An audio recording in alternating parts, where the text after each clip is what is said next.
I'm Sierra, 29, and I learned something important about love. Sometimes the man who makes you feel like yourself is the one planning to destroy you.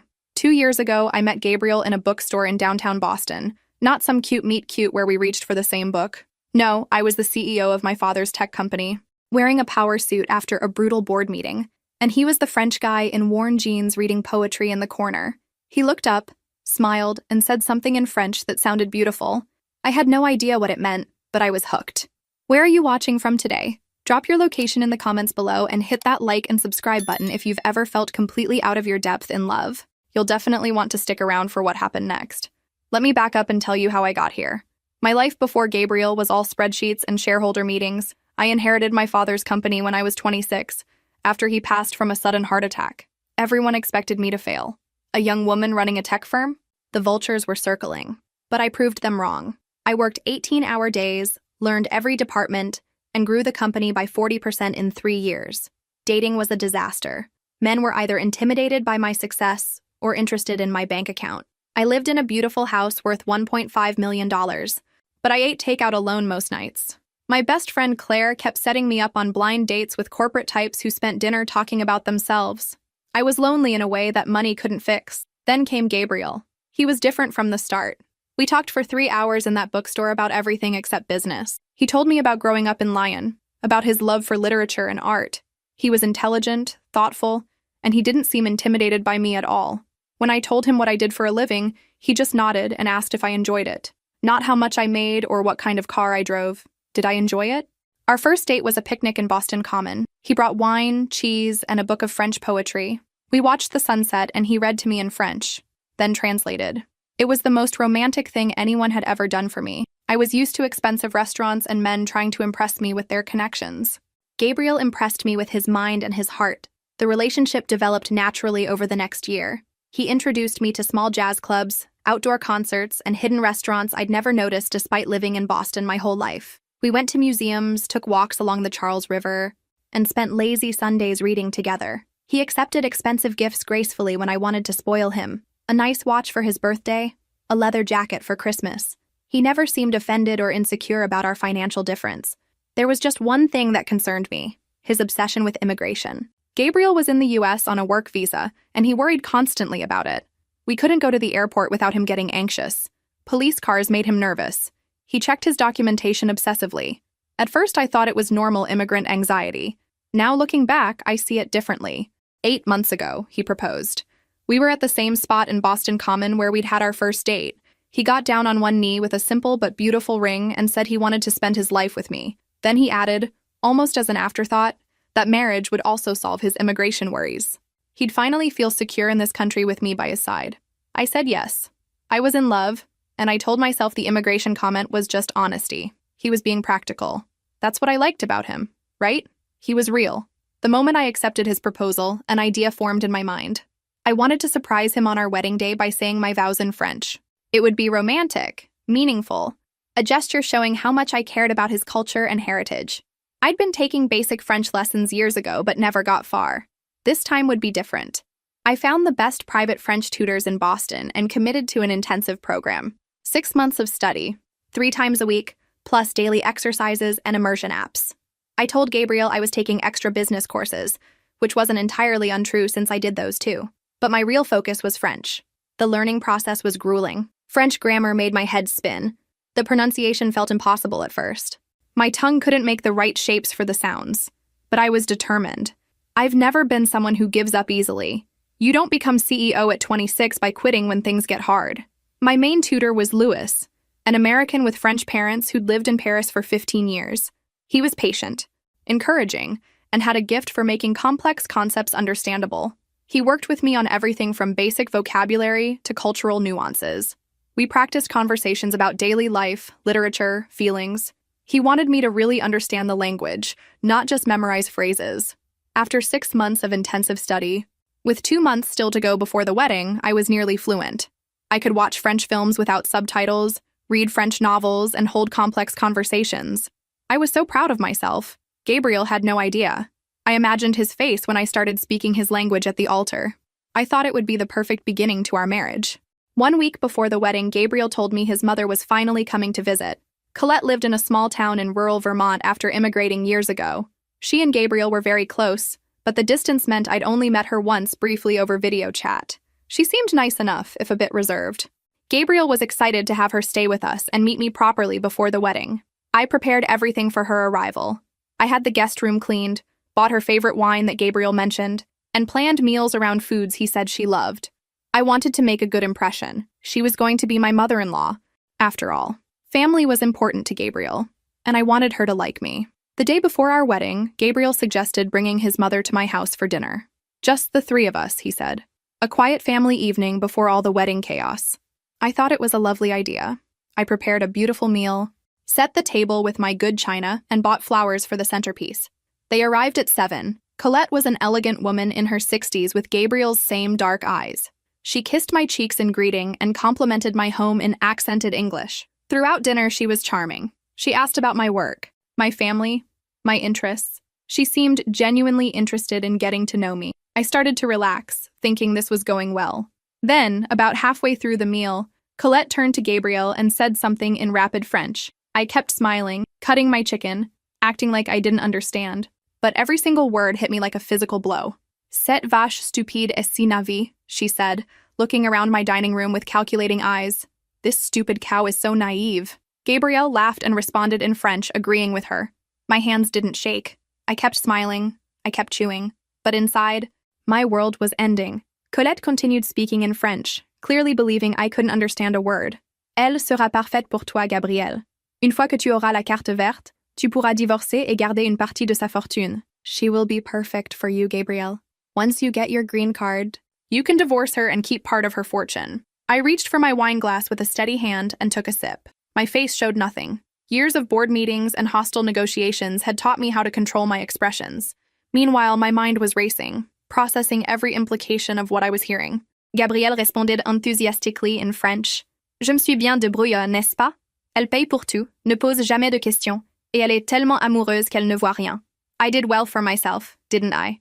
She pays for everything, never asks questions, and she's so in love she sees nothing. Colette picked up her wine glass, examining the label with approval.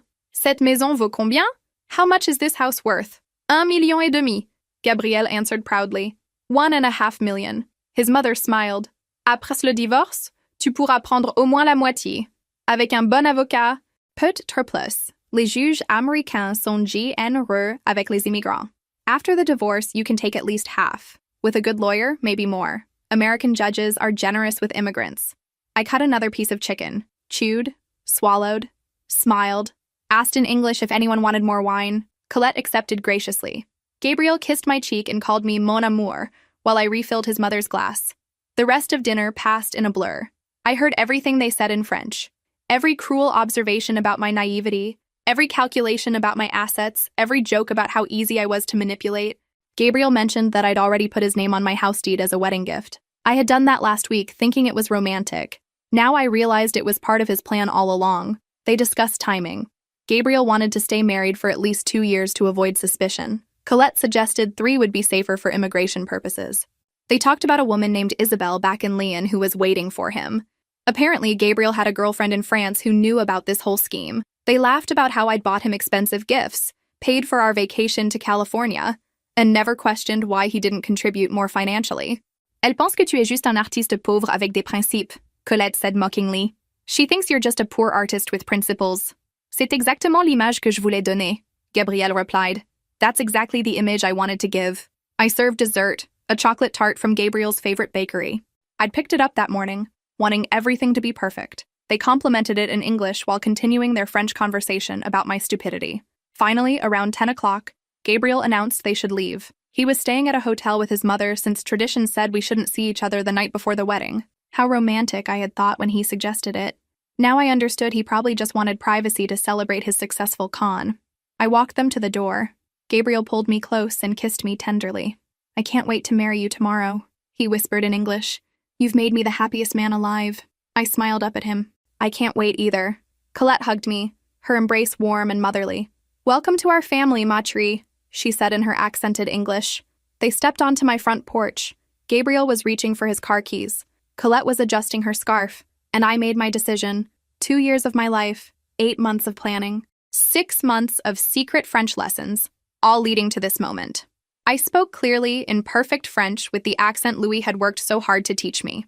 J'adore vous recevoir ce soir. Je parie que les services d'immigration aussi. I loved having you both this evening. I bet immigration services will too. The effect was instantaneous and beautiful. Gabriel froze mid-step. His keys fell from his hand and clattered on the porch. Colette's face went white, then red, then white again. They both turned to stare at me with identical expressions of horror. Quoi? Gabriel managed to choke out. What? I continued in French, enjoying every syllable. Did you really think I wouldn't understand? I've been fluent for months. Every word you said tonight I heard and understood perfectly. Gabriel tried to stammer a response. His face had gone from shocked to panicked to desperate in seconds. Sierra, please let me explain. It was just talk. We didn't mean, get off my property, I said in English now, my voice ice cold. Both of you. Right now. Sierra, you have to listen. Gabriel stepped toward me, hands outstretched. I stepped back and put my hand on the door. If either of you tries to contact me, I'll call immigration and tell them every detail about your marriage fraud scheme. I'll show them the timeline of our relationship. I'll provide documentation of your visa status. Do you understand me? Colette grabbed Gabriel's arm, pulling him toward the car. She was speaking rapidly in French, telling him to shut up, that they needed to leave immediately. For once, Gabriel listened to her.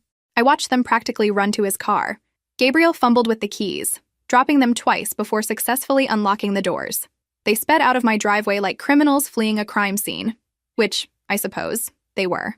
I closed the door, locked it, and stood in my foyer surrounded by the remnants of the dinner party. The beautiful table setting, the flowers, the half-eaten chocolate tart. I'd spent hours preparing everything. I'd been so excited for this evening. My phone started buzzing immediately.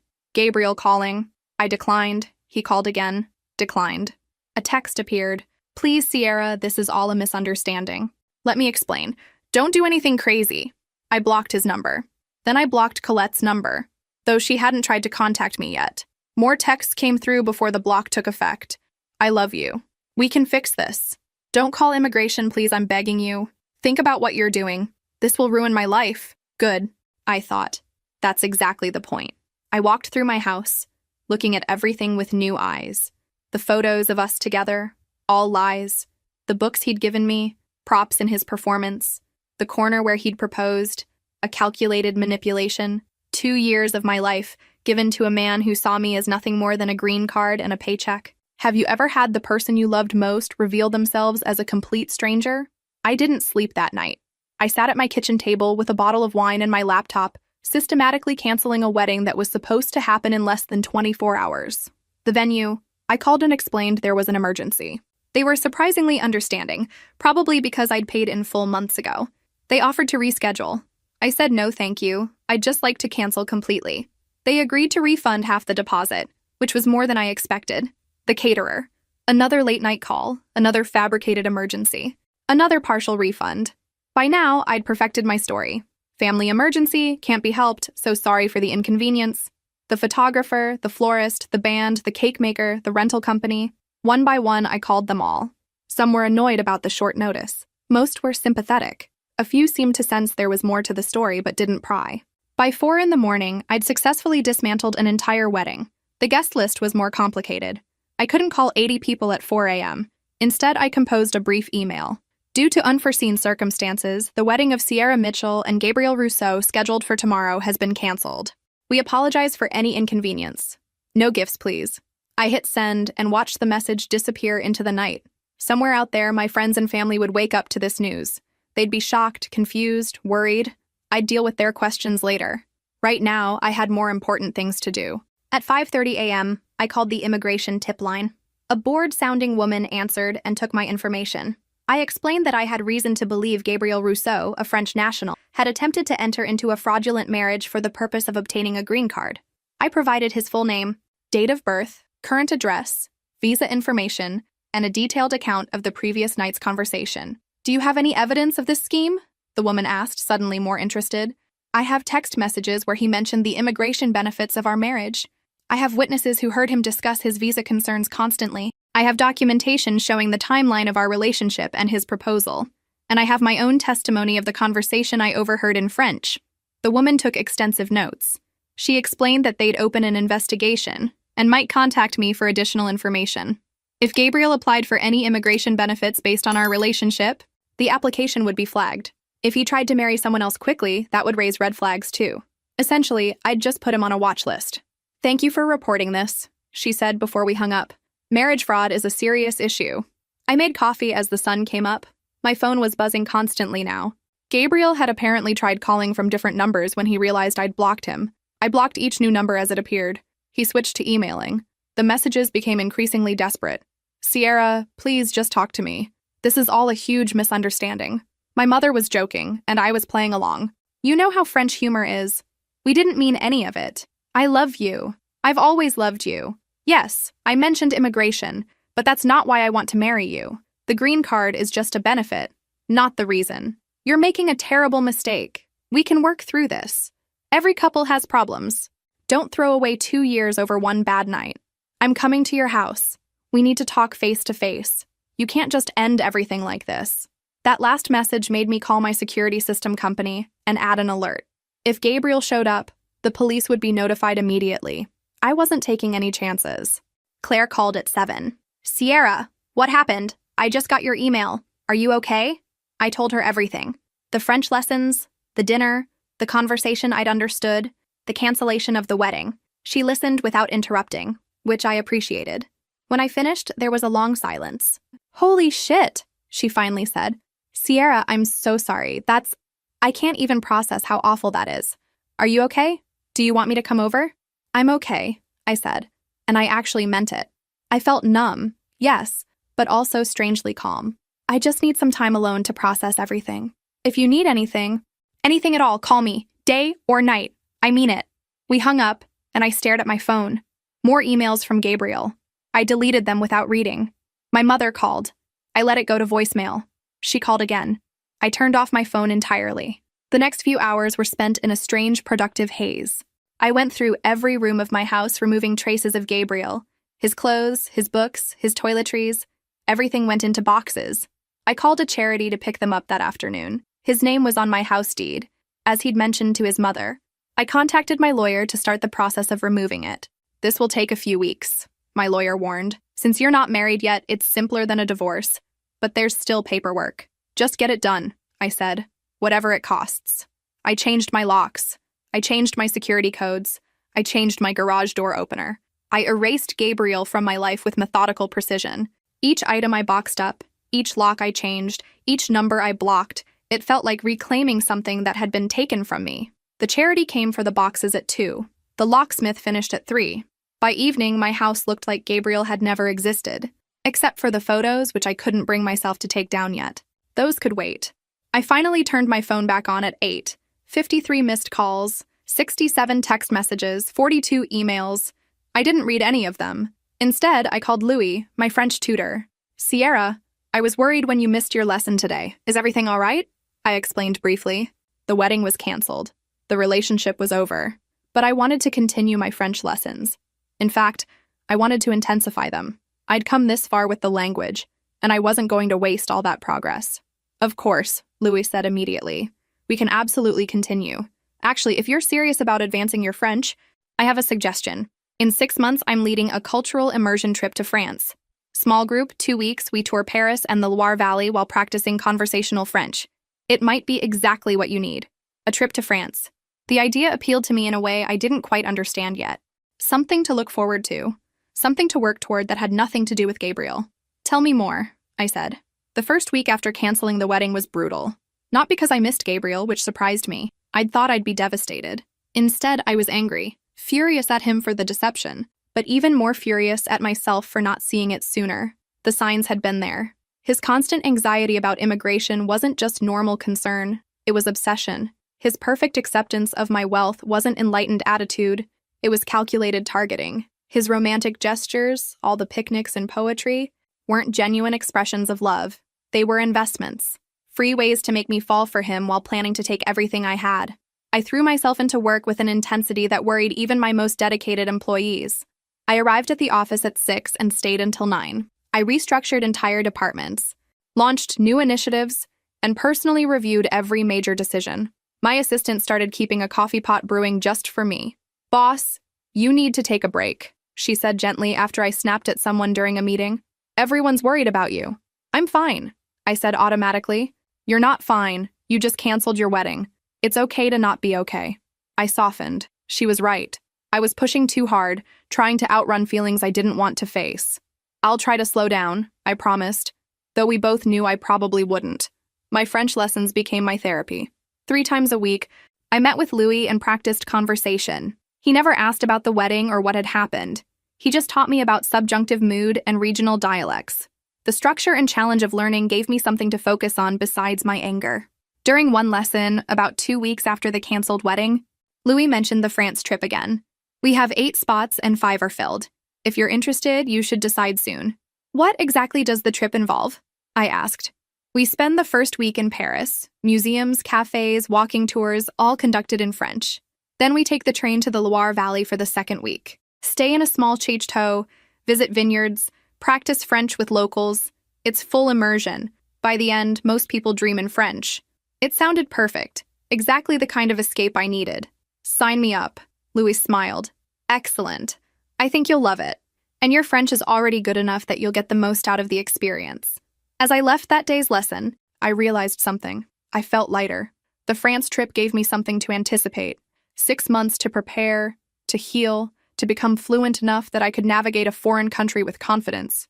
It was a goal that had nothing to do with Gabriel or relationships or marriage, just me, challenging myself, proving I could do something difficult. Gabriel tried a few more times to contact me through mutual friends. I shut them down immediately. I don't want to hear from him. I don't want messages from him. And if anyone gives him information about me, they're out of my life too. People quickly learned I was serious. The immigration investigation moved forward. An agent contacted me for an official interview. I met him at a federal building and gave my statement again, this time in detail with documentation. The agent was thorough and professional. This type of fraud is more common than people think, he told me. You did the right thing reporting it.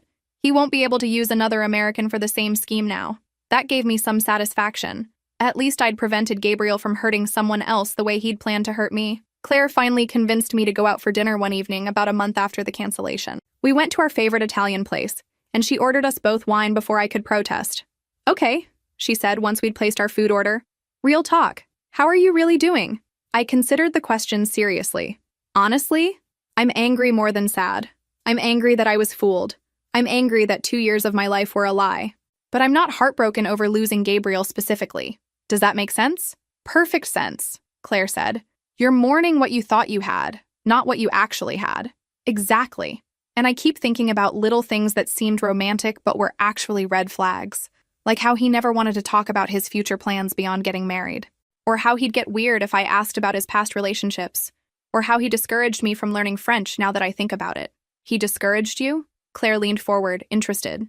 Not directly. But whenever I mentioned taking French lessons early in our relationship, he'd say things like, English is the global language, or I need to practice my English anyway. I thought he was being practical. Now I realize he didn't want me understanding his private conversations. Claire shook her head in amazement. The level of calculation is scary. That's what bothers me most.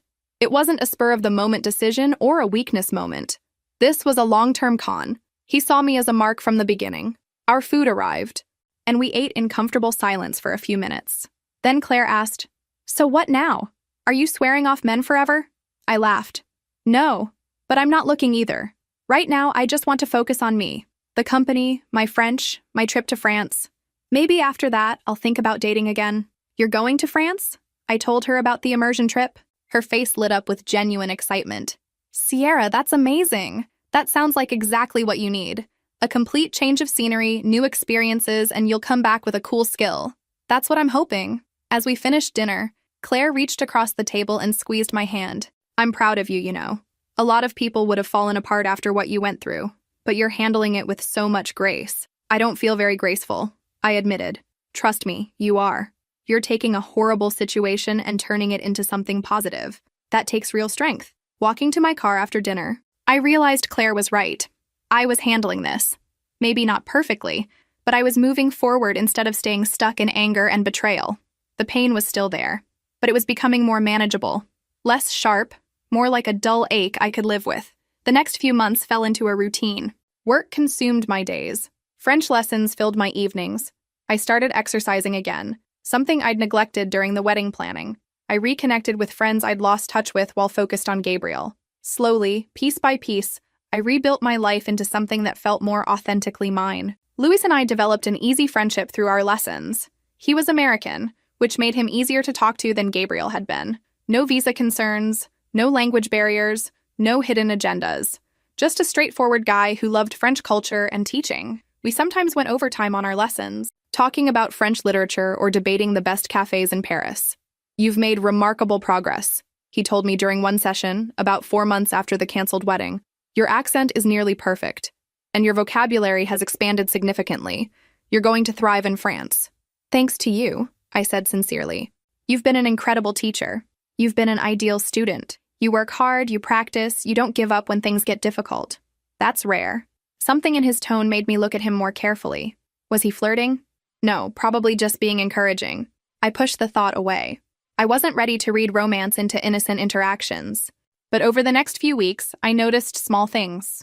The way Louis made sure to save the comfortable chair for me. How he brought my favorite tea to lessons without me asking. The way his face lit up when I walked in. The extra time he spent making sure I understood cultural nuances.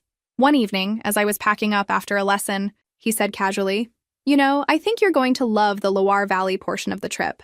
It's my favorite part of France." "You've been many times?" "My grandparents lived there. I spent every summer there as a kid. It's where I fell in love with the language and culture. There's something magical about that region." "Tell me more," I said, settling back into my chair.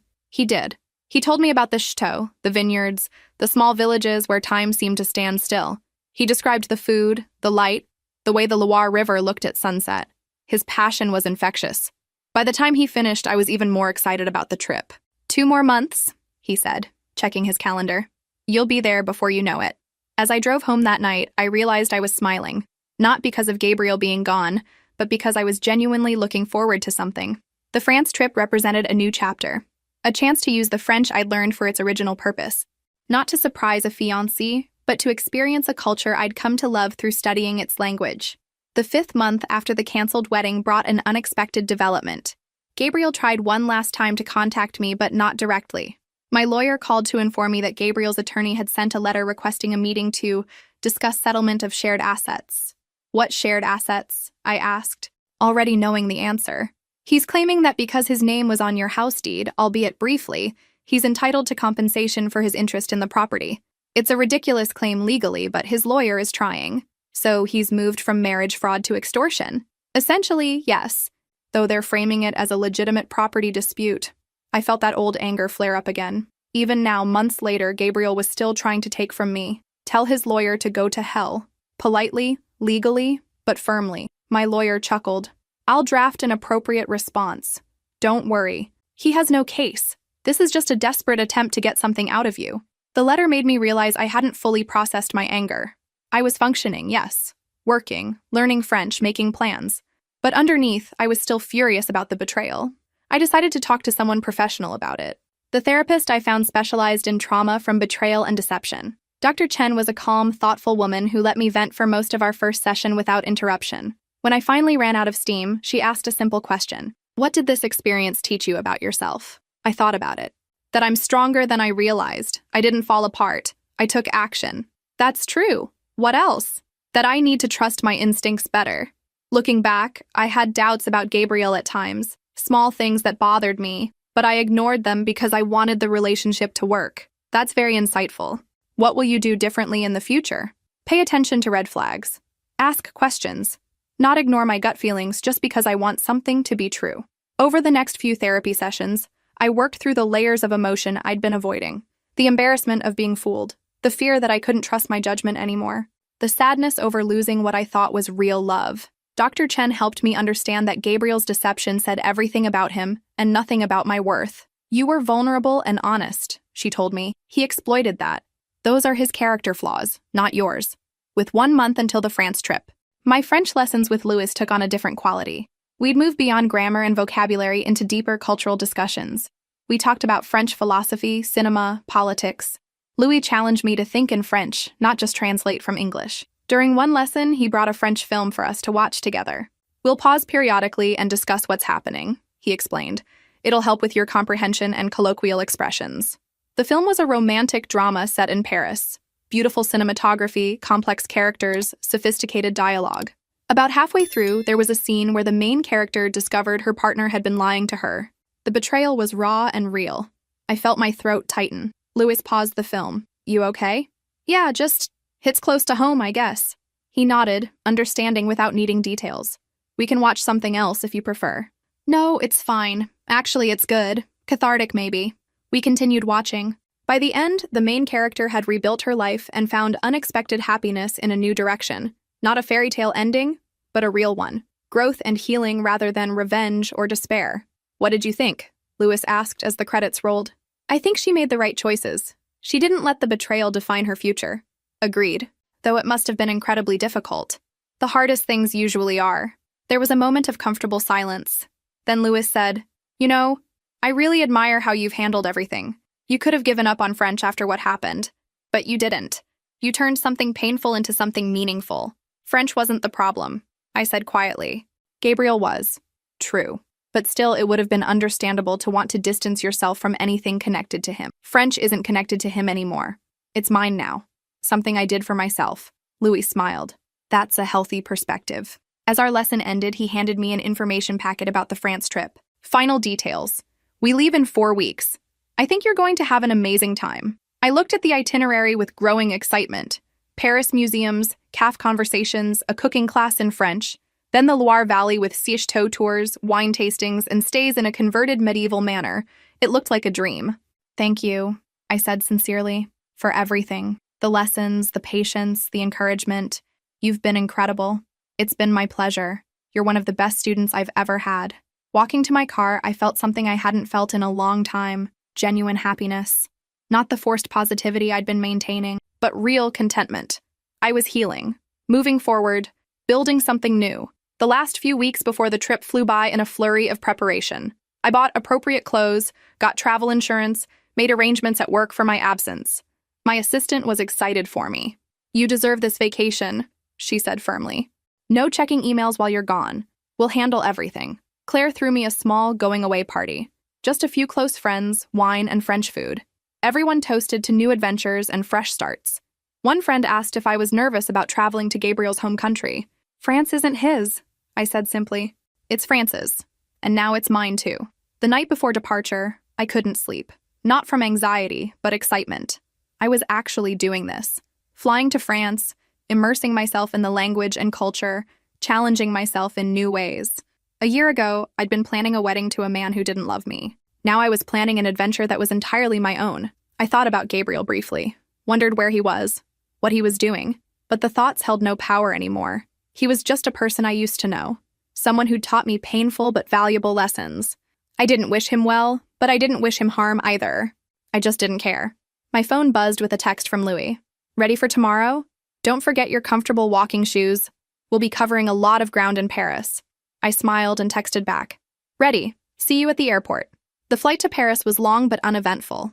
I sat next to an older woman from our tour group named Patricia, who taught English at a community college. We chatted in a mix of English and French, laughing at our mistakes and helping each other with pronunciation. What brought you to French? She asked as we flew over the Atlantic. It's a long story, I said, but the short version is I wanted to challenge myself and learn something completely new. Good for you. I've been studying for 5 years and still feel like a beginner sometimes.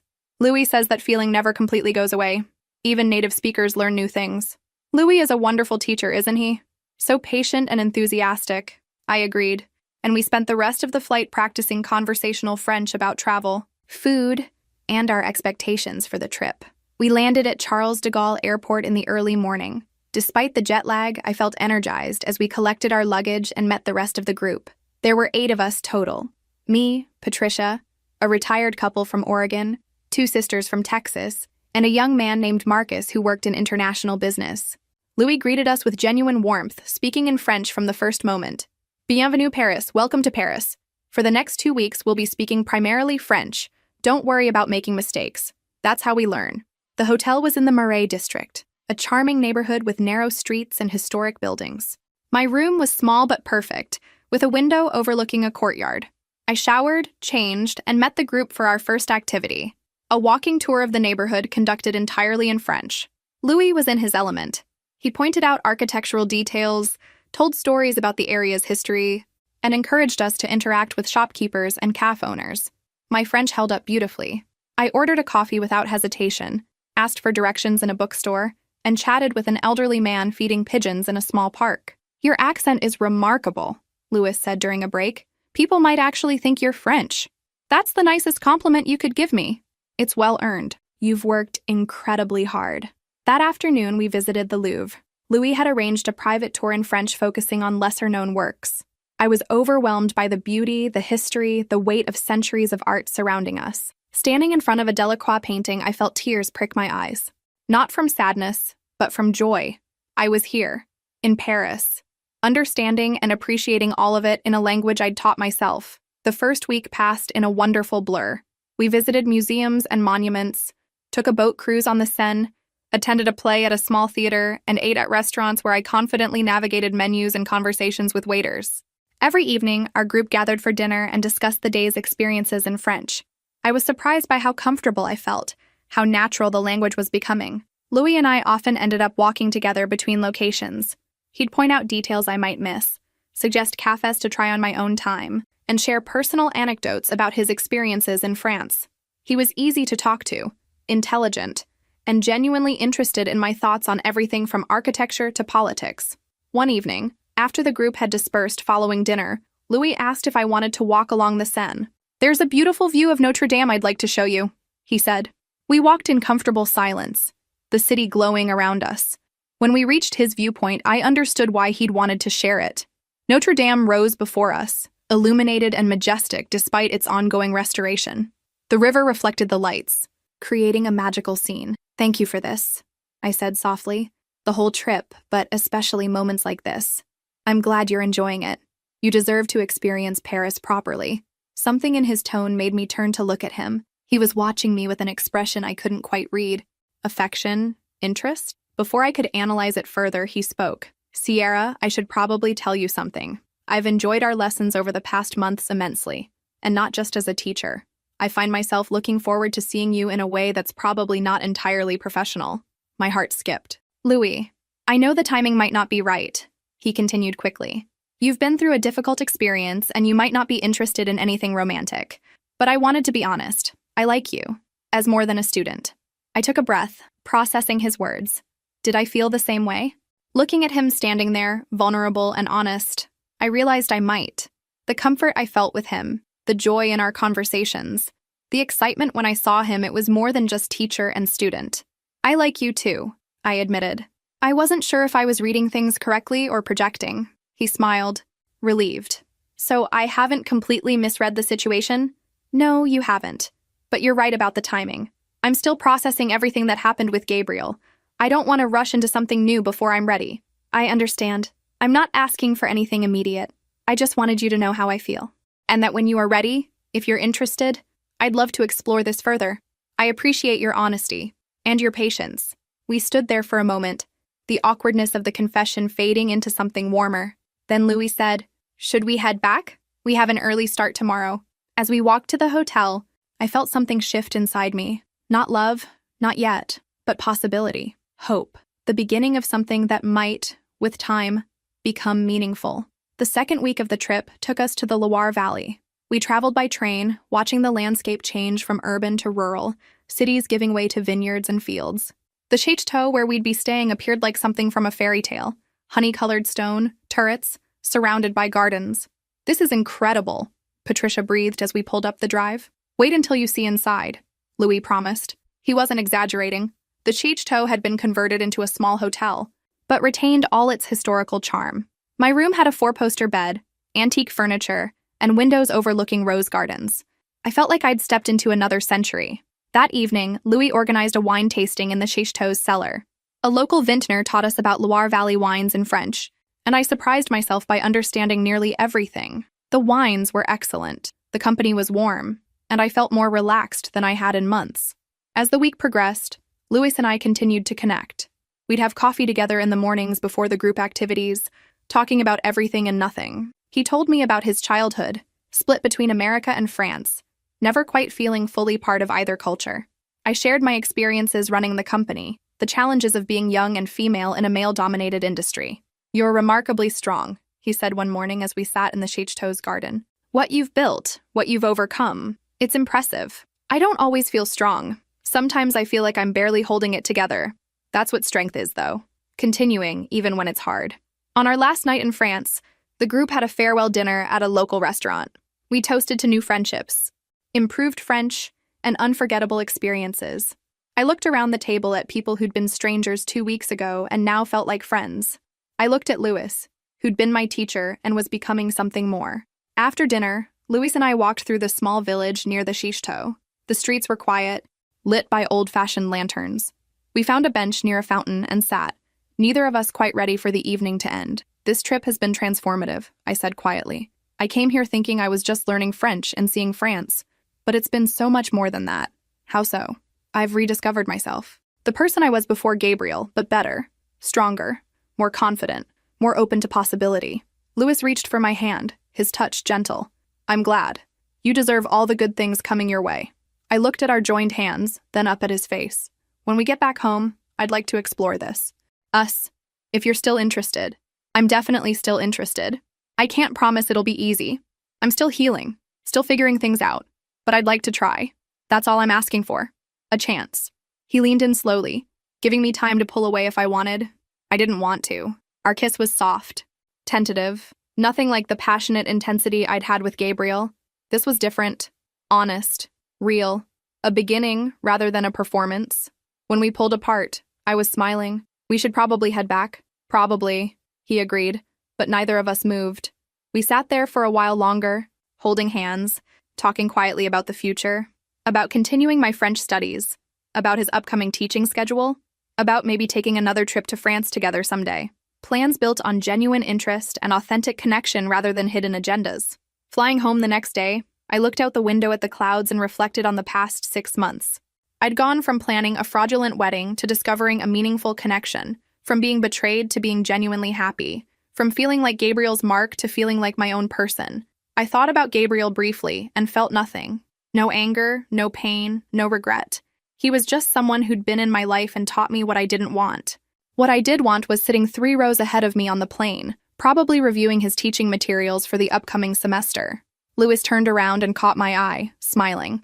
I smiled back, and in that moment, I knew I was going to be okay.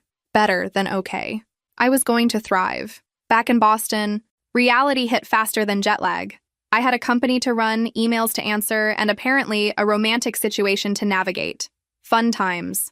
Louis and I agreed to take things slow, which in retrospect sounds like what every emotionally damaged person says right before they absolutely do not take things slow. But we genuinely tried. Our first official date was coffee at a cafe near my office. Nothing fancy, just conversation without the excuse of French lessons between us. "So," I said, stirring my latte, "we should probably discuss the elephant in the room." "Which elephant?" "There are several." I appreciated that he could joke. "The fact that 6 months ago I was engaged to a con artist, and now I'm sitting here with you. Some people might call that a rebound." Louis considered this seriously. "Are you worried that's what this is?" "Honestly, a little. I don't want to hurt you by using you to get over Gabriel. And I don't want to fool myself into thinking I'm ready when I'm not. Those are fair concerns." He took a sip of his espresso. "Here's what I think. We're both adults. We both know the situation. If we go into this with open communication and realistic expectations, we can handle whatever comes." Very rational. I'm a very rational person, clearly. Most irrational people declare their feelings while standing by the Seine. He laughed. "Fair point. That was uncharacteristically impulsive for me." We decided on ground rules. Honesty above all else. No rushing into anything serious. Regular check-ins about how we were feeling. And most importantly, if either of us felt it wasn't working, we'd say so directly rather than letting things drag on. This is possibly the most mature approach to dating I've ever attempted, I admitted. Same. Usually I just panic and hope for the best. Over the next few weeks, we fell into an easy pattern. Dinner once or twice a week, sometimes at restaurants, sometimes at my place where I'd cook. We continued French conversation practice because why waste perfectly good bilingual skills? We went to movies, art galleries, and once to a horrible experimental theater production that we both hated but pretended to appreciate until we got to the parking lot and burst out laughing. "That was awful," Louis said, still chuckling. "Terrible. Why did we sit through the whole thing?"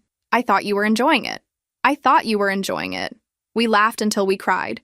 And somewhere in that parking lot, I realized I was genuinely happy. Not pretending, not forcing it, just authentically enjoying myself with someone who made me laugh. Work continued to be intense. We were launching a new product line, and I was personally overseeing every detail. My assistant started calling me the hurricane because I'd sweep through departments, reorganize everything, and leave people energized but slightly dizzy. "You're in your element," Claire observed during one of our lunch dates. "I haven't seen you this focused and alive in years. It feels good to be building something, creating value, making decisions that matter. How are things with Louis?" I smiled. "Good, really good. He's patient, funny, and completely drama-free. It's almost suspicious how normal and healthy this relationship is." "You deserve normal and healthy." "I'm not sure I know how to do normal and healthy. My entire romantic history has been either boring or catastrophic." "Then learn." "You learned French in 6 months. You can learn healthy relationships." She had a point. I'd approached French with dedication and systematic practice. Maybe I could approach this relationship the same way.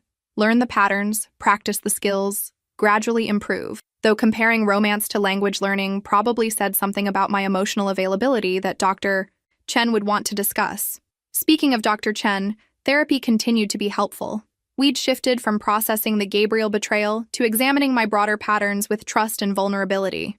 "You've built impressive walls," she observed during one session. "Very effective for protecting yourself. But walls that keep pain out also keep connection out. You're going to need to risk lowering them sometimes." "With Louis?" "With anyone you want true intimacy with. Partners, friends, even family eventually." The family comment stung because I'd been avoiding thinking about them. My mother had tried calling several times after the canceled wedding. I'd sent brief texts assuring her I was fine, but hadn't actually talked to her. Eventually, she'd stopped trying. About 2 months after returning from France, Louis suggested meeting his parents. "No pressure," he said quickly.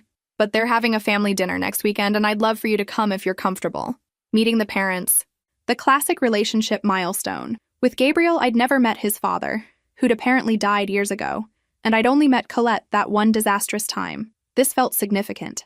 "I'd like that," I said, meaning it. His parents lived in a comfortable house in the suburbs. His mother, Rebecca, taught literature at a local college.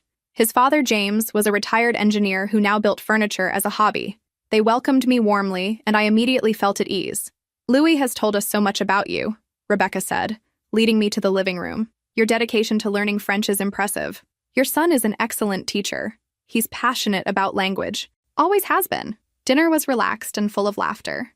James told terrible dad jokes. Rebecca shared embarrassing stories about Louis's childhood. Louis's younger sister, Emma, grilled me about running a tech company. It was everything a family dinner should be. Warm, genuine, accepting. Driving home, Louis asked, "So what did you think?" "I think your family is wonderful. Your mom is brilliant, your dad is hilarious, and your sister is going to be a formidable lawyer someday. They loved you too. My mom texted me while you were in the bathroom. She said, and I quote, 'Don't mess this up.' I laughed. No pressure. None at all. What do you think happens when you finally meet a partner's normal, loving family after being engaged to someone whose mother literally plotted to rob you? 3 months into dating Louis, I hit an unexpected wall. Everything was going well, which was exactly the problem. I kept waiting for the other shoe to drop, for Louis to reveal some hidden agenda or secret flaw. The fact that he seemed genuinely good made me suspicious. "I think I'm self-sabotaging," I told Dr. Chen during our session. "Tell me more." "Louis is kind, honest, supportive. We have fun together. He's introduced me to his family. Everything is healthy and normal, and I keep looking for problems that don't exist." "What kind of problems?" "I don't know. Secret gambling addiction? Second family in another state? Moderate to severe personality disorder?" I paused. "I sound insane."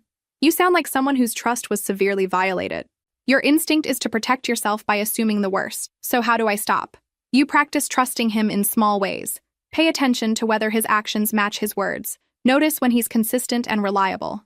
Gradually, your nervous system will understand that he's safe." I tried to follow her advice. I noticed when Louis showed up exactly when he said he would.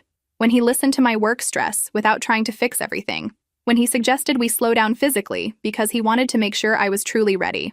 Small, consistent actions that proved his character. Meanwhile, work provided a welcome distraction from my emotional complications. We were preparing for a major product launch, and I'd been invited to speak at a tech conference about leadership and innovation. Public speaking wasn't my favorite, but it was part of the job. Louis helped me practice my presentation. "You're too stiff," he observed after my third run-through. "You're brilliant, but you sound like you're reading from a corporate manual." "I am reading from a corporate manual. I wrote it. Tell stories instead. Make it personal. People connect with authenticity." I revised the presentation, including anecdotes about taking over the company young, facing skepticism, and learning to trust my instincts. The conference went better than expected.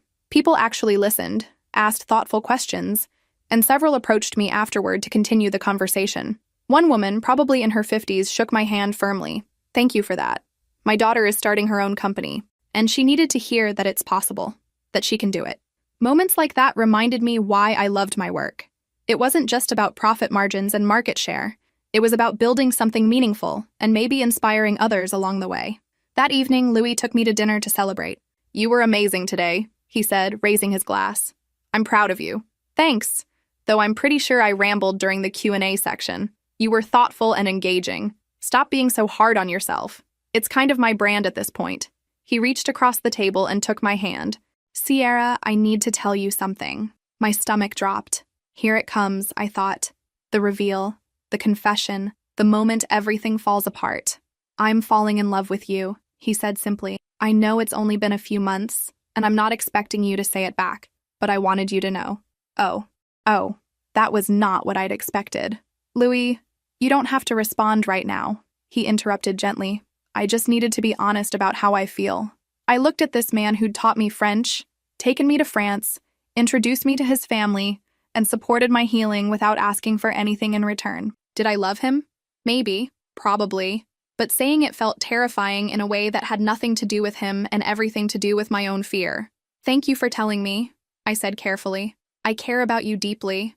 I'm just not quite ready to use the L word yet. Too much baggage." "I understand, and I'll wait." The fact that he could say that and mean it made me care about him even more. Gabriel would have pushed, manipulated, or used my hesitation against me. Louis just accepted where I was and chose to stay anyway. A week later, Claire invited me to her engagement party. She'd been dating Marcus for 2 years, and I was genuinely happy for them. The party was at a nice restaurant, filled with their friends and family. I brought Louis as my +1, and he charmed everyone he met. "Your boyfriend is delightful," Claire said, pulling me aside. "Hold on to this one. That's the plan. Are you happy?"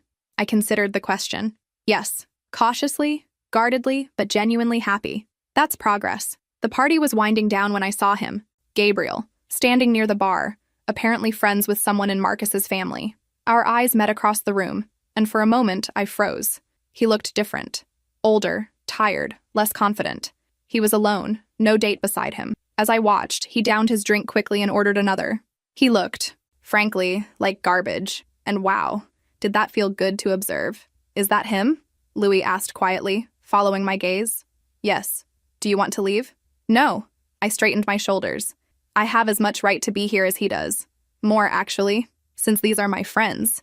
Gabriel noticed us watching and started walking over. Oh, good, I thought. A confrontation at my best friend's engagement party. Exactly what I wanted. "Sierra," he said, stopping a few feet away. "I didn't expect to see you here." Funny, I could say the same. My voice was cool, detached.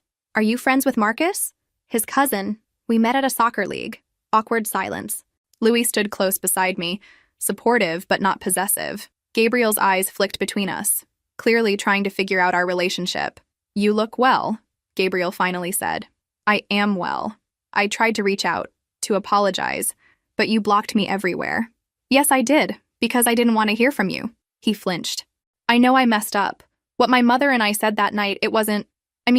we were just talking. We didn't mean it the way it sounded." "You absolutely meant it exactly the way it sounded.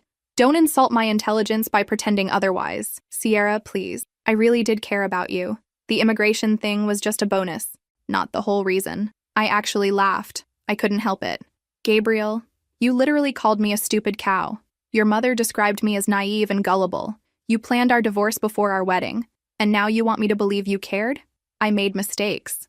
You made choices. Calculated, deliberate choices. There's a difference." Louis spoke for the first time. "I think Sierra has made her feelings clear. Maybe you should move along."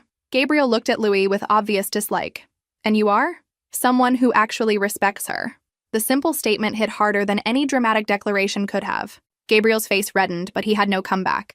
After a tense moment, he walked away, returning to the bar and his solitary drinking. "You okay?" Louis asked. "Yeah. Actually, I feel great."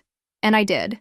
Seeing Gabriel again, diminished and alone, had been oddly freeing. He had no power over me anymore. Just a guy I used to know who'd made terrible choices and now lived with the consequences. We stayed at the party another hour, dancing and celebrating with Claire and Marcus. By the time we left, I'd almost forgotten Gabriel was there. Almost, but not quite. Sometimes the best revenge is living well. And I was definitely living well. 4 months into our relationship, Louis asked if I wanted to take a trip together. Just the two of us. No tour groups or structured activities. A real vacation. "Where were you thinking?" I asked. "California. I've always wanted to see Big Sur, and there are some beautiful coastal towns we could explore." "That sounds perfect." We planned the trip for the following month, booking a rental house overlooking the ocean. I was excited, but also nervous. A week together would be intimate in ways we hadn't yet experienced. No distractions, no separate homes to retreat to. Just us. The week before the trip, my mother called. I almost didn't answer, but something made me pick up. "Sierra, honey, I know you've been avoiding me, but I'm your mother and I'm worried about you." "I'm fine, Mom." "Are you? Because you canceled your wedding, blocked everyone associated with Gabriel, and from what I hear, you're dating someone new already." "That doesn't sound fine." I took a deep breath. Trying to stay calm. Gabriel was using me for a green card and my money. I overheard him and his mother discussing their plan. That's why I canceled the wedding. Silent. Then, "Oh my God, Sierra, I had no idea." I didn't tell anyone the details. It was humiliating enough without broadcasting it. "Honey, that's not your fault. He deceived you. You were a victim." "I wasn't a victim, Mom. I was someone who made a mistake and then corrected it. There's a difference." We talked for another 20 minutes. She asked about Louis, about work, about my life. It wasn't a complete reconciliation, but it was a start. Maybe Dr. Chen was right about gradually letting people back in. The California trip exceeded all expectations. The rental house was beautiful, perched on a cliff with panoramic ocean views. We spent days hiking, exploring small towns, eating at local restaurants, and talking about everything. Louis told me about his divorce in his late 20s, how it had made him cautious about relationships. I shared more details about my childhood, about taking over the company, about the pressure I'd always felt to prove myself. One evening, we were sitting on the deck watching the sunset. Louis had his arm around me, and I felt completely at peace. "I could get used to this," I said. "Same, though I'm not sure I could afford a house with this view. We could split it. If we ever decided to do something crazy like move in together." He looked at me with surprise. "Are you saying you'd want to?" "Eventually, maybe. I don't know." I laughed at my own uncertainty. "I'm not good at this. The whole being vulnerable and planning a future thing. You're better at it than you think." He kissed the top of my head. "And for the record, eventually and maybe are good enough for me. We have time." That night, things between us shifted to a new level of intimacy. It felt right in a way nothing had with Gabriel. This was built on trust and genuine affection rather than performance and manipulation. Afterward, lying in Louis' arms, I felt something click into place. A sense of rightness I hadn't known I was missing. "I love you," I said quietly into the darkness. Louis pulled me closer. "I love you too." Simple words, but they meant everything. The rest of the trip was blissful. We were in that honeymoon phase where everything felt magical. But even the difficult moments, like when we got lost hiking and I got cranky from hunger, felt manageable because we could laugh about them later. Flying home, I realized I'd reached a milestone I hadn't been sure was possible. I trusted Louis completely. Not blindly, not naively, but with clear eyes and an open heart. He'd proven himself through hundreds of small, consistent actions, and I'd learned to accept that proof rather than constantly looking for evidence of betrayal.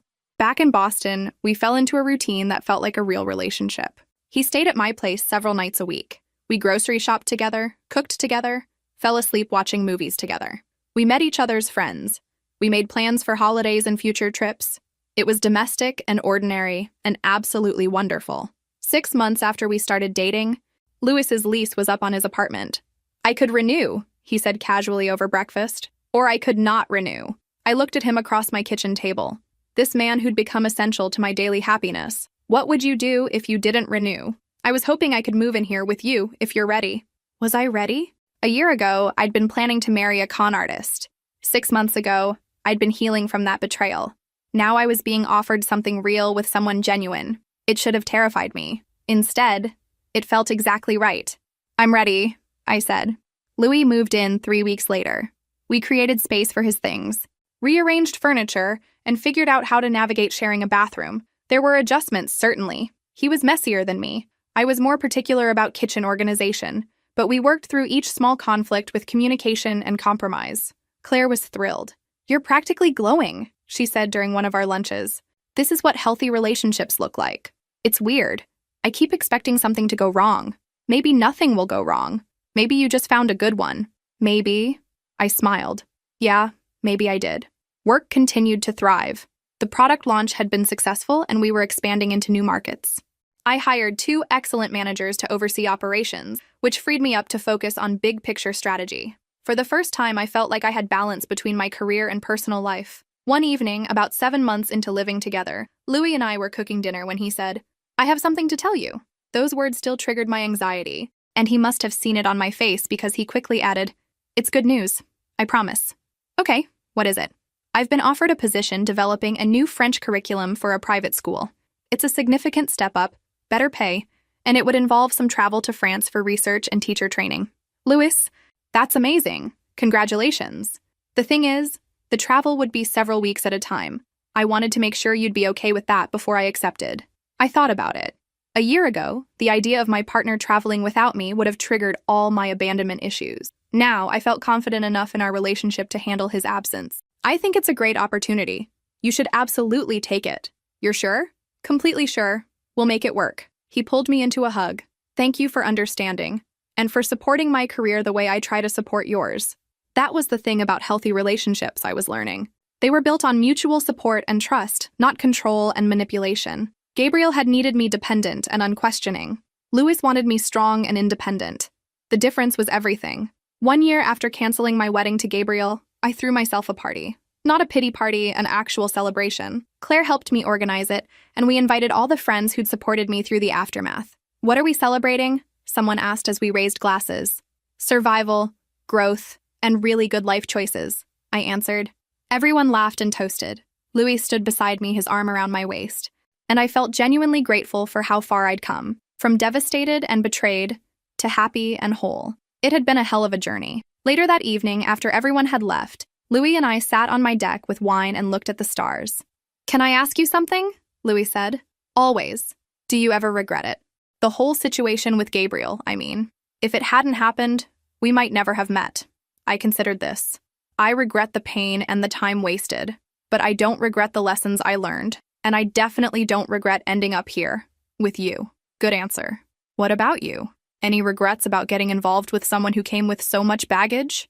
None. Your baggage made you who you are. I love who you are. We sat in comfortable silence for a while. Then Louis said, "I have something for you. An early anniversary gift." He handed me an envelope. Inside was a brochure for an advanced French immersion program in Provence. 6 weeks, intensive study, intensive, for people already fluent who wanted to reach native-level proficiency. "I know it's a big commitment," Louis said, "but you're already so good, and I think you'd love it. Plus, I'd be there for the last 2 weeks. My school training overlaps with your program." I looked at the brochure, then at Louis. Then, 6 weeks in Provence. Continuing the journey I'd started with such different intentions, completing something that had begun as a surprise for a man who didn't deserve it, and transforming it into something purely mine. "I love it," I said. "I'm absolutely doing this." We spent the next few weeks planning. I arranged coverage at work, delegating responsibilities to my capable team. I renewed my passport, bought appropriate clothes, and contacted the program to enroll. The more I planned, the more excited I became. 2 weeks before my departure, something unexpected happened. Gabriel reached out through LinkedIn, of all places. A professional message requesting to connect. I showed Louis. "What do you think he wants?" Louis asked. "No idea, and I don't particularly care." I declined the request without responding, but Gabriel didn't give up. A few days later, he sent me an email through my company website. It was long, rambling, and full of apologies. He claimed he'd been in therapy, working on himself, understanding his mistakes. He said he'd never forgiven himself for what he'd done. He asked if we could talk just once for closure. I read it twice, trying to figure out his angle. With Gabriel, there was always an angle. "What are you going to do?" Louis asked after I showed him the email. "I'm going to ignore it. I don't owe him closure or forgiveness or anything else." Fair enough. But the email bothered me more than I wanted to admit. Not because I had any residual feelings for Gabriel, but because it reminded me how thoroughly he'd deceived me. how I'd loved someone who'd never really existed. That version of Gabriel, the charming book-loving romantic, had been a character he'd played. Dr. Chen helped me process these feelings in our next session. Closure is something you give yourself, she said. You don't need his participation.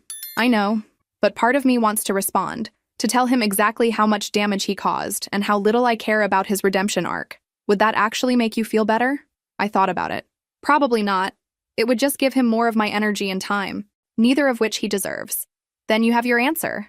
I deleted the email without responding. If Gabriel wanted closure, he could find it in therapy. I'd already moved on. The week before leaving for Provence, I had lunch with my mother. We'd been gradually rebuilding our relationship, and while it wasn't perfect, it was better than it had been. I'm proud of you, she said over salad. How you handled everything with Gabriel, how you've built your career, how happy you seem now. Thanks, Mom. This Louis seems good for you. When do I get to meet him properly? How about dinner next week before I leave? You can interrogate him to your heart's content, she laughed. I promise to be on my best behavior. The dinner went well. Louis charmed my mother effortlessly, answering her questions about his work, his family, and his intentions toward me without seeming defensive or irritated. By the end of the evening, my mother pulled me aside and said, "This one's a keeper." I know. Don't let him go. I don't plan to. Flying to Provence felt like completing a circle. I'd studied French to surprise a man who'd planned to betray me. Now I was using that same language to enrich my own life, independent of any relationship. The journey had transformed from an act of love into an act of self-development. The program was intense and wonderful. I was surrounded by people who shared my passion for the language and culture. We spent mornings in rigorous classes, afternoons practicing with native speakers, and evenings exploring the region. My French improved dramatically, picking up nuances and idioms I'd missed before.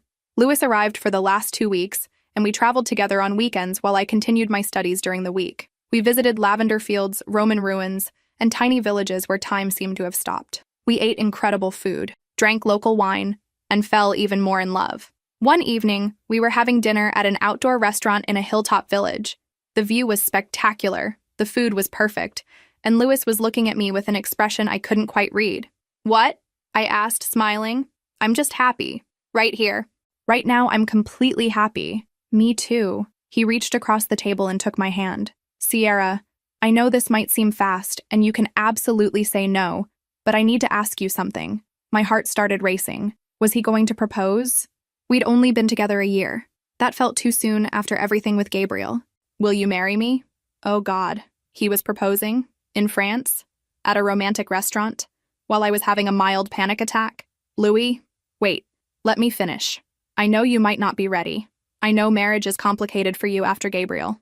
But I love you, and I want to build a life with you. If you need time, I'll wait. If you want a long engagement, that's fine. I just need you to know that I'm serious about us, about our future. I looked at this man who'd been patient with my healing, supportive of my goals, and genuine in every interaction. Did I want to marry him? The thought didn't fill me with dread or anxiety. Instead, I felt ready. "Yes," I said. "Yes, you need time," or "Yes, you'll marry me." "Yes, I'll marry you." His face broke into the biggest smile I'd ever seen. He came around the table and kissed me while the other diners applauded. He slipped a simple, beautiful ring on my finger, and I felt tears streaming down my face. Happy tears this time. "I can't believe you're proposing in France," I said, laughing and crying simultaneously. I thought it was fitting. This is where we first told each other I love you, where we became truly us. He was right. France had become our place, not mine and Gabriel's. Another thing I'd reclaimed and transformed. We spent the rest of the evening making plans. A small wedding, just close friends and family. Maybe next year. No rush. Probably in Boston, though Provence would always hold a special place in our hearts. Everything felt right in a way nothing had with Gabriel. This was built on truth and trust, not deception and desperation. Planning a wedding for the second time was surreal, especially since I was doing it with actual joy this time. No elaborate productions, no trying to impress anyone, just a celebration of genuine love. Claire was my maid of honor again, and she found the whole situation hilarious. At least this time, you're not secretly learning his language to surprise him at the altar. I already know French, so that mystery is solved. What are you going to do? Surprise him by learning Italian? Please. I'm done with surprise language learning. Too much pressure. We decided on a fall wedding in a small vineyard outside Boston. About 50 guests. Elegant, but intimate. Louis's family was involved in the planning, which was a new experience for me. His mother had opinions about flowers, and his sister had ideas about music. But unlike with Gabriel, where his family would have been plotting to rob me, this felt like being welcomed into something warm and supportive. 6 months before the wedding, Louis's job sent him to France for a month-long training program. I missed him intensely, but also appreciated having time to work on wedding details and focus on my company. One evening while he was gone, I was working late at the office when I got a call from an unknown number. I almost didn't answer, but something made me pick up. "Sierra, it's Colette, Gabriel's mother."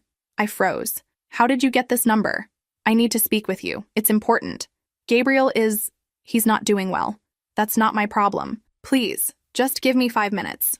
Against my better judgment, I stayed on the line. Colette explained that Gabriel had fallen into depression after our relationship ended. He'd lost his job, his visa had been denied, and he was facing deportation back to France. She wanted to know if I'd be willing to provide a character reference or perhaps reconsider the immigration report I'd filed. "Let me make sure I understand," I said slowly. "You want me to help the man who planned to marry me for a green card, take my money, and then divorce me? The man whose mother called me a stupid cow? We made terrible mistakes. But Gabriel is my son, and he's suffering." "Good. Sierra, please." "No. Whatever happens to Gabriel is a direct consequence of his choices. He used me. He lied to me. He was going to ruin my life for his convenience. I reported him to immigration because what he did was illegal and wrong. I'm not going to undo that because he's finally facing accountability. I'm begging you. You should have thought about this before you sat in my dining room and plotted against me. Now, I'm going to hang up, and I never want to hear from you or Gabriel again. Are we clear?" I didn't wait for her answer. I hung up and immediately blocked the number. My hands were shaking, not from guilt or regret, but from anger that they still thought they could manipulate me. That Colette believed I'd be soft enough, sympathetic enough, to help them after everything they'd done. I called Louis in France and told him what happened. "How are you feeling?" he asked. Angry, but also kind of satisfied. They're finally experiencing consequences for their actions. Gabriel used me as a means to an end, and now he doesn't get that end. It's justice. You don't owe them anything. You know that, right? I do. Doesn't stop them from trying to make me feel like I do. That's their problem, not yours.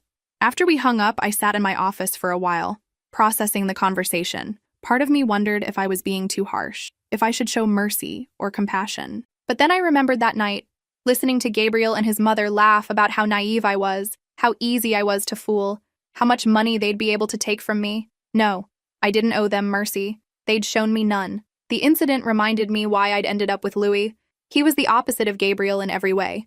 Where Gabriel had been calculating, Louis was genuine. Where Gabriel had used romance as a weapon, Louis treated it as a gift.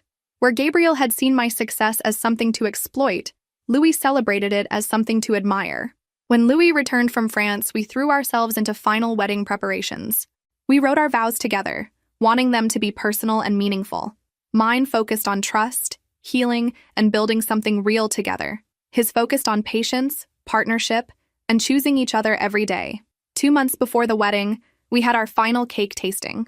The baker brought out 6 different options, and we sampled them all with the seriousness of people making a life-altering decision. "The chocolate is amazing," I said, "but the vanilla bean is classic," Louis countered. "We could do tiers, chocolate and vanilla bean, or we could get both and have 2 separate cakes." The baker smiled. "You two are very sweet together." "We try," Louis said, taking my hand. Looking at him across the table, covered in cake crumbs and frosting, I felt a wave of gratitude. This was what partnership was supposed to look like. Easy, fun, built on mutual respect and genuine affection, not games or manipulation or hidden agendas. The week before the wedding, Claire hosted my bachelorette party. Just a small group of close friends, wine tasting, and dinner. No drama, no chaos, just celebration. "How are you feeling?" Claire asked as we shared a bottle of excellent Pinot Noir. "Excited, nervous, happy, all of it." "No cold feet?" "Not even a little. This feels completely different from last time." With Gabriel, I was trying to convince myself it was right. With Louis, I just know it is. "I'm so happy for you. You deserve this." Later that night, slightly tipsy on good wine, I checked my phone and found a long text from my mother. She'd written about watching me grow, about being proud of the woman I'd become, about how she knew Louis was the right person for me. It was uncharacteristically emotional for her, and it made me cry happy tears. "You okay?" one of my friends asked, seeing my tears. "Yeah, just really, really okay." My wedding day dawned clear and beautiful. I woke up early in the bridal suite at the vineyard, surrounded by Claire and my bridesmaids. No panic, no dread, just pure excitement. "You're glowing," Claire said as she helped me into my dress. It was simple and elegant, nothing like the elaborate gown I'd chosen for Gabriel. This dress felt like me. Sophisticated but not showy, beautiful but not trying too hard. My mother arrived with the photographer. She took one look at me and started crying. "You're stunning, honey." "Thanks, Mom. Please don't make me cry and ruin my makeup." No promises. The ceremony was held in the vineyard's garden, with rows of grapevines providing a stunning backdrop. As I walked down the aisle, I saw Louis waiting for me. He was wearing a perfectly tailored suit, and his eyes were shining with emotion. His family was there. My family was there. And all our friends who'd supported us were watching with genuine happiness. This, I thought, is what it's supposed to feel like. The ceremony itself was perfect. Our officiant spoke about love as a choice you make every day, about building trust through consistency, about partnership as two people helping each other become their best selves. When it was time for vows, Louis went first. "Sierra, a year and a half ago, I met a woman who was brilliant, driven, and deeply hurt. I watched you heal and grow and become even more remarkable. Today, I promise to keep choosing you, in easy times and difficult ones. When you're confident and when you doubt yourself, I promise to support your dreams, challenge your ideas, and love you exactly as you are. You are my partner, my best friend, and the love of my life." I was definitely crying now, but I managed to get through my own vows. "Louis, you taught me more than just French. You taught me what real love looks like, patient, honest, and supportive. You never tried to change me or use me or make me smaller. You just loved me. Today, I promise to keep trusting you, even when it's scary, to keep choosing us, even when it's hard, to be your partner in all things. Thank you for waiting while I healed. Thank you for making me laugh. Thank you for being exactly who you are." When the officiant pronounced us married, Louis kissed me and everyone applauded. We walked back down the aisle together, husband and wife, and I felt a sense of rightness I'd never experienced before. The reception was joyful and relaxed. Great food, excellent wine from the vineyard, and a live band that played everything from jazz to classic rock. Louis and I danced our first dance to a song we discovered together in France, and I rested my head on his shoulder, feeling completely at peace. During dinner, my mother gave a toast that surprised me. When Sierra canceled her first wedding, I didn't understand. I thought she was making a mistake, throwing away something good. Now I realized she was protecting herself and making space for something better. "Sierra, you've always been stronger and wiser than I gave you credit for. Louis, welcome to our family. Take care of my daughter." Louis's father toasted next. "To Sierra and Louis, may your marriage be filled with laughter, adventure, and a lifetime of love, and may you never stop teaching each other new things." Claire's toast was characteristically funny. "I've known Sierra since college, and I've never seen her this happy. Louis, whatever you're doing, keep doing it. Also, thank you for learning French, because now when Sierra and I travel to France, she can translate for me and I can pretend to be sophisticated." Everyone laughed, and Louis squeezed my hand under the table. As the evening progressed, I found myself looking around the room with genuine gratitude. These people had supported me through my worst moments and celebrated with me at my best. This wedding wasn't about impressing anyone or proving anything. It was just about love. Late in the evening, Louis and I snuck away from the reception for a private moment. We walked through the vineyard, still in our wedding clothes, holding hands. "How are you feeling, Mrs. Anderson?" Louis asked. "Perfectly happy, Mr. Anderson. No regrets about the big dramatic wedding we didn't have?" "Not even a little. This was perfect because it was real." We stood there among the grapevines, watching the sunset over the hills. I thought about where I'd been a year and a half ago. Devastated, betrayed, planning to cancel a wedding to a man who'd never loved me. Now I was married to someone who knew all my flaws and loved me anyway. "What are you thinking?" Louis asked. "That I'm grateful. For everything, even the painful parts. Because they led me here. To a vineyard in Massachusetts? To you, smartass." He laughed and pulled me close. "I love you, Sierra. I love you too." In French and English and every other language. We headed back to the reception, where our friends were waiting to continue celebrating. As we danced and laughed and toasted to the future, I realized something important. I'd started learning French to surprise a man who didn't deserve it. But in the process, I'd surprised myself. I'd discovered strength I didn't know I had. I'd built a life I was proud of, and I'd found love that was real. Sometimes the best revenge is building something beautiful from the ashes of betrayal. Sometimes healing looks like moving forward instead of looking back. And sometimes the person you were trying to become for someone else turns out to be exactly who you needed to be for yourself. 3 months after the wedding, Louis and I were having coffee at our favorite cafe when I got an email notification. It was from a women's magazine asking if I'd be interested in writing an article about my experience with relationship fraud and recovery. Apparently, my story had gotten around somehow, and they thought it could help others. "What do you think?" I asked Lewis, showing him the email. "I think you should do it. Your story is powerful. If it helps even one person avoid what you went through, it's worth it." I wrote the article over the following weeks. It was honest and raw, detailing the betrayal, the recovery, and the lessons I'd learned. I talked about red flags I'd ignored, about the importance of trusting your instincts, and about how healing isn't linear but is always possible. The article was published 3 months later and went viral. I received hundreds of emails from people sharing their own stories of betrayal and thanking me for speaking out. Several women told me they'd ended relationships after reading it, recognizing similar patterns in their own partners. A few men thanked me for highlighting the importance of genuine partnership. One email stood out. It was from a woman named Jennifer who'd been in a similar situation with her fiancé. She'd learned a language to surprise him and overheard him admitting the relationship was fake. My article had helped her realize she wasn't alone and gave her courage to leave. "You saved me years of pain," she wrote. "Thank you for sharing your story." I showed the email to Lewis, feeling emotional. "This is why I wrote it. To help people like her." "You're amazing," he said simply. Life settled into a comfortable rhythm. Work continued to thrive. Lewis's career advanced, and our marriage grew stronger every day. We took trips to France regularly, visiting the places that had become meaningful to us. Each time my French improved a little more, and I fell a little more in love with the culture. On our first anniversary, Louis surprised me with a gift: enrollment in an advanced translation program. "I know you love French," he said, "and I thought maybe you'd enjoy learning to translate professionally, just as a side project, something for you." I was touched by how well he knew me. "That's perfect. Thank you." That evening, we had dinner at the same restaurant where he'd proposed. As we toasted to our first year of marriage, I reflected on the journey that had brought us here, from that devastating dinner with Gabriel and his mother to this moment of genuine happiness and love. "What are you thinking about?" Lewis asked. "Just how far I've come, how different my life is now compared to what I thought it would be. Better or worse? So much better. I thought I knew what love was with Gabriel, but I had no idea. What we have, this is real love." Agreed. Though I have to say, I'm grateful to Gabriel in a weird way. "How so?" "If he hadn't been a complete fraud, you might have married him, and then I never would have met you." I laughed. That's a very generous way to look at it. I prefer to think that the universe was just correcting a massive error.